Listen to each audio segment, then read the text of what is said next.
right, join us now. Welcome back, Alabama Senator Tommy Tuberville, great friend of the show. Senator Tuberville, just one small thing. I mean, nothing is small. The Senate vote on cloture for this $200 billion gift to state and local workers who don't need Social Security benefits because they already have very lucrative retirement benefits and health care benefits, in fact, probably 3 times in the private sector. But I know you voted against it, but the Senate voted, I don't know, 70 votes in favor of it.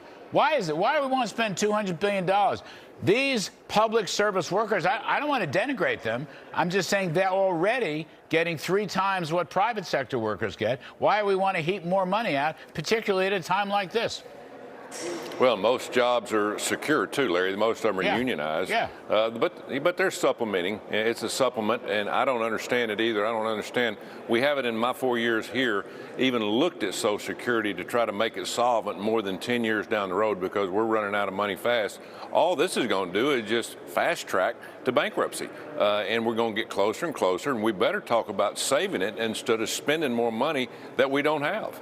I mean, it's a sad, kind of a sad tale when Republicans join Democrats and vote these big spending bills at a time when, you know, the Federal Reserve Chairman today, in all of his glory or goofiness, whatever you prefer, said inflation is higher than they thought. It's going to last longer. The stock market went down 1,100 points. We don't have a tax cut strategy yet. We'll talk about that in a minute. You would think somebody down there would stop spending, maybe just for 12 minutes, Senator Tuberville. Well, we're not going to have enough money for Christmas presents if we keep going. And we got an omnibus. It's not a CR, an omnibus coming down the road just in about 24 hours. We're dead broke. We're leaking oil fast, Larry. Nobody has any answers other than, hey, just keep everybody happy and keep going. President Trump is we're making it harder on him every day by doing stuff like this. How many pages do you think this omnibus is? 1,000, 2,000, 3,000? How about 1,567 to be exact, and the first 50 pages are just an introduction to all the mess that's in it. So, we looked all the way through it, went through page by page. They call it the Christmas tree CR. It has got everything in it. Now, I am for the farmers. I tell you, the farmers.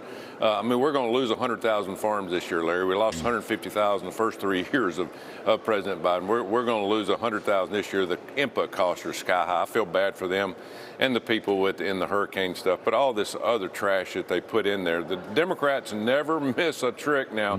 They know how to spend money. Wouldn't it be great to be a Democrat? Don't worry about paying anything back. Just spend, spend, spend.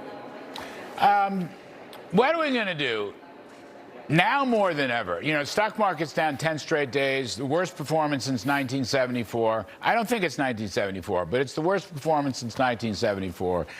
What was, you know, a very great honeymoon for Mr. Trump and the stock market's gone away. You know, can we get a deal with tax cuts and border securities into one reconciliation package and just get it out the door and finish it in 3 months or 4 months? I don't see why that's so difficult, honestly. Yep. Border plus tax cuts, because, Senator, don't you want a blue-collar boom this year? I'm just saying, I don't want to wait till 26 or 27 or risk that we're going to have a tax hike. I mean, why can't that get done? Well, first of all, I've heard you say let's put them both into one, and, yes. and I'm all for it. Yes. I'm all for it. But we have to do tax reform. Well, I keep hearing we need to do border first. I'm fine with that, but we better do tax reform early. We got to get this country growing again because 4 years goes by quick. Really, 2 years. President Trump is going to run out of time, and we've got to do it immediately. So we got to start on the tax reform, get the corporate rate, all the growth plan that President Trump has had in there, we've got to get it put in, and we got to do it early. And we can get it all done, but President Trump's going to have to come in and get the Senate on board, know that he can count on them, and then work with the House to get that done. I think we can do that, but we got to push it hard. All right. Well, I have a feeling he just may. He just may come back down there and do that. Senator Tuberville, thank you, sir. Happy Christmas to you, and thanks for everything you do for this country. We appreciate it so much. Merry Christmas. Thank you, Larry. All right.